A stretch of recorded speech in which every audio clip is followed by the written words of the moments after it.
to antibiotic treatment. The most dangerous are those that may spread by the airborne route, which include methicillin-resistant Staphylococcus aureus, MRSA, and multi-drug-resistant tuberculosis, XTB. Hospitals are good examples of places where dilution ventilation has limitations in reducing these microbial contaminants. Approved remediation of contaminated airspaces is ultraviolet germicidal irradiation, UVGI. The process is already well known and applied worldwide for water purification. So how does UVGI work?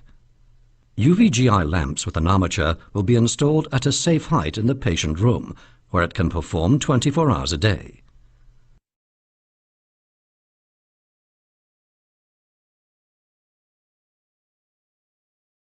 There will always be air circulation in the room. The infected air exhaled by the patients will increasingly pollute the air present.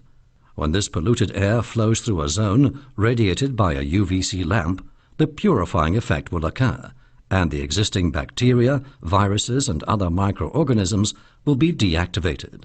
Because of this, an air quality will be created where the level of pollution is so low, the risk of infection will be drastically diminished. The lamps produce light with a 254 nanometer wavelength. This radiation deactivates bacteria, viruses, and other microorganisms. The DNA structure is destroyed in such a way the cells can no longer multiply. The process is clean because it does not produce dangerous byproducts. This system is certified by Defense Research Development Organization.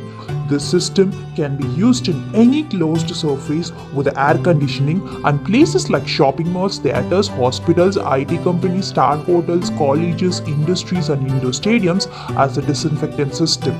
This system is used in India and also exported to foreign countries.